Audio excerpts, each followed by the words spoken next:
करीब 19 साल की एक लड़की एक नौकरी की तलाश में थी और नौकरी के लिए वो इधर उधर अपने रिज्यूमे बायोडाटा लगा रही थी। आखिरकार एक फाइनेंस कंपनी से उसके पास कॉल आती है।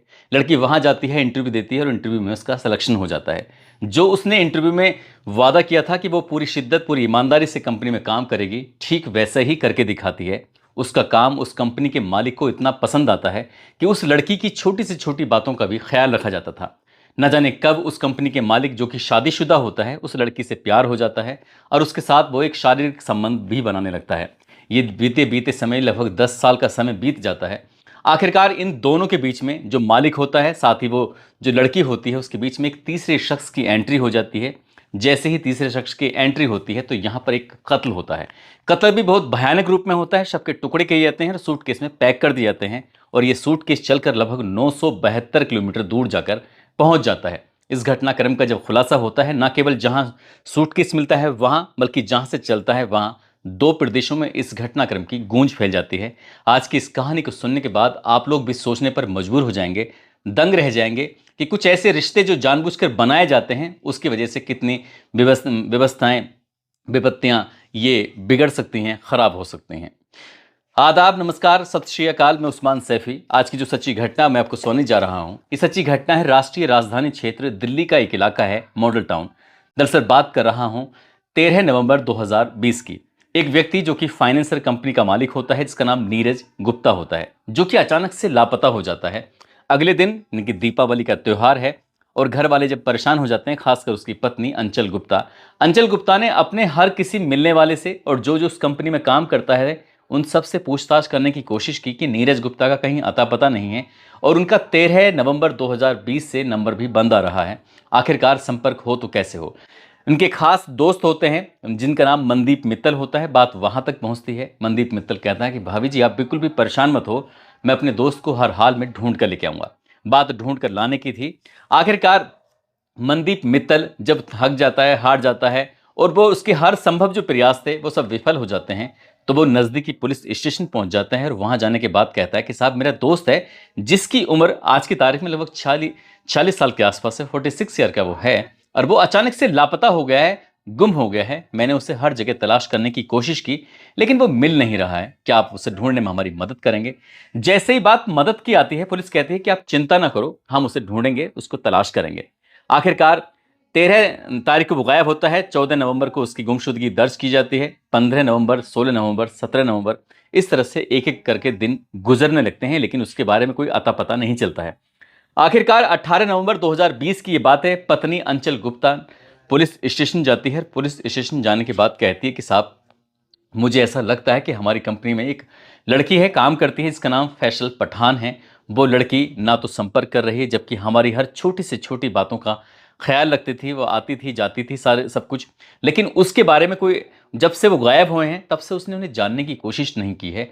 हो ना हो इस केस में उनके गायब होने की, उनकी गुमशुदगी में इस फैसल खान की जो लड़की है, इसका जरूर कुछ ना कुछ रोल है। पुलिस इस मामले को 18 नवंबर 2020 को गंभीरता से लेती है। आखिरकार जो फैजल पठान लड़की होती है, पुलिस उसके पास पहुंचती है, उससे बातचीत करती है। पुलिस के सामने उसने हालांकि कई कहानियां बनाने की कोशिश की, लेकिन पुलिस के सवालों के सामने वो ज़्यादा देर टिक नहीं पाती है। 3 नाम सामने आते हैं। जब 3 नाम सामने आते हैं, जिसमें एक खुद फैजल खान का नाम होता है लड़की का, उसकी माँ होती है जिसका नाम शाहीन नाज होता है, और एक लड़का होता है जुबैर। आखिरकार 3 नाम आते हैं।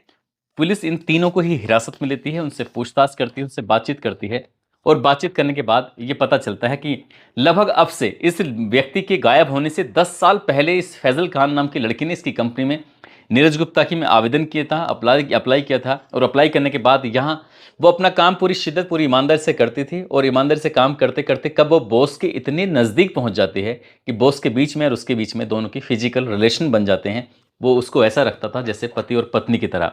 जब जब वो शादी की बात होती थी, वो अपने घर वालों, परिवार वालों से साफ इनकार कर देती थी, लेकिन माँ शाहीन नाज ने जिद पकड़ ली कि तुम्हें अब शादी कर लेनी चाहिए, वैसे भी तुम्हारी उम्र ठीक ठाक हो रही है। जब माँ ने जिद की, तब जाके तीसरे शख्स यानी कि जुबैर की एंट्री होती है। जुबैर से रिश्ते की बात तय हो जाती है और फैजल खान ने ये बात अपने बॉस को, नीरज गुप्ता को, ये जाहिर कर दी कि मेरी शादी की बात चल रही है, मेरी माँ ये चाहती है और ये रिश्ता टिक नहीं पाएगा। इसलिए जब ये बात की जाती है तो नीरज गुप्ता को उस बात पर बहुत ज़्यादा गुस्सा आता है और नीरज गुप्ता कहता है कि तुम परेशान मत हो, मैं तुम्हारी माँ से आकर बातचीत करूंगा।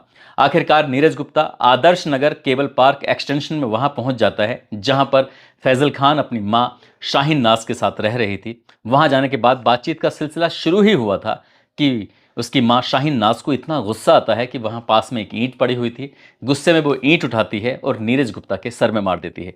जैसे ही नीरज गुप्ता के सर में ईंट मारी जाती है, ये वो भी टाइम था यहाँ पर जो जुबैर था वो भी मौके पर था और जो उसकी जो मंगेतर लड़की है फैजल खान वो भी थी और इसकी माँ भी थी। और यहाँ पर जब इसकी नीरज गुप्ता की एंट्री होती है और माँ और इनके बीच में जब कहासुनी होती है, ईंट सर में मारी जाती है, ईंट लगते हुए गुड़ जाता है। इसके बाद गुस्सा कुछ इस कदर बढ़ता है कि रसोई में जाते हैं, वहाँ से चाकू उठाते हैं और एक के बाद एक कई वार कर दिए जाते हैं। कई वार करने के बाद साथ ही उसको रोड से भी मारा जाता है। अब यहाँ जब लगातार उसके एक व्यक्ति के साथ मारपीट हो रही है, उससे भारी वस्तु से या रोड से या चाकू से मारा जा रहा है, तो वो ज़्यादा देर तक उनके सामने टिक नहीं पाता। आखिरकार उसकी सांसें थम जाती हैं। जैसे ही सांसें थमती हैं, अब ये तीनों के तीनों ही प्लानिंग करने लगते हैं। फैजल खान, उसका मंगेतर उज़ैर, उसकी माँ शाहीन नाज, कि आखिरकार अब करें तो क्या करें। तभी उन्होंने प्लान किया कि क्यों ना इस लाश को ठिकाने लगाया जाए और लाश को इतनी दूर पहुंचा दिया जाए जिससे कि लाश अगर मिल भी जाए पुलिस को या किसी को तो ये कोई पता ना कर पाए कि आखिरकार ये लाश आई है तो कहाँ से आई है। दरअसल उज़ैर जो होता है वो पेंट्री में काम करता है, जो रेलवे की पेंट्री जहाँ पर खाना बनता है, लोगों को खाना सर्व किया जाता है। तभी वो तय कर लेता है कि एक काम करो, इस लाश को एक बैग के अंदर पैक करो। और बैग करने के दौरान लाश के टुकड़े करने पड़ते हैं। टुकड़े करके उस लाश को एक बैग में पैक किया जाता है। यहीं से एक कार बुक की जाती है और कार वाले से कहा जाता है कि मुझे निज़ामुद्दीन रेलवे स्टेशन पर छोड़ दिया जाए। अब उज़ैर उस बैग को लेकर कार में रखता है। कार में रखकर सीधा निज़ामुद्दीन रेलवे स्टेशन पहुंच जाता है। वहां क्योंकि उसको पूरी जानकारी है, वो वहां पर ड्यूटी करता है, नौकरी करता है पेंट्री में, कब आना है कब जाना है, कहाँ से सामान लेके जा सकते हैं, कहाँ से रोकथाम नहीं होगी, उस बैग को लेकर चल देता है। हजारों लोग निकल रहे थे, आ रहे थे, जा रहे थे। दीपावली का ये पर्व भी था। लोग अपने अपने घरों को निकल रहे थे और उसके पास एक बैग होता है उज़ैर के पास। और बैग लेकर वो व्यक्ति सीधा जुबैर के पास, उज़ैर निकल गया, जुबैर के पास बैग होता है, बैग में लाश होती है। उसके स्टाफ वालों ने पूछा कि इतना बड़ा बैग लेकर आखिरकार तुम कहाँ जा रहे हो। वो कहता है कोई नहीं, मुझे कुछ ज़रूरी काम है, मुझे कुछ दिन रुकना पड़ सकता है, इसलिए मैं कुछ अपना सामान है वो लेके जा रहा हूँ। बैग में लाश थी।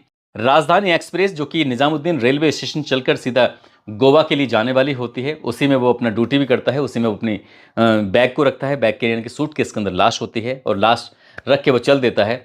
उसकी नज़र आज अपने काम पर उतनी नहीं थी जितने कि हर दिन होती थी। वो जब जब इधर उधर भटकता था, जाता था, तो सबसे पहले आकर उस बैग की तरफ देखता था। इस तरह से सफ़र शुरू हो जाता है और वो जो सफ़र था उसे ऐसा लग रहा था कि न जाने कितना लंबा सफ़र है।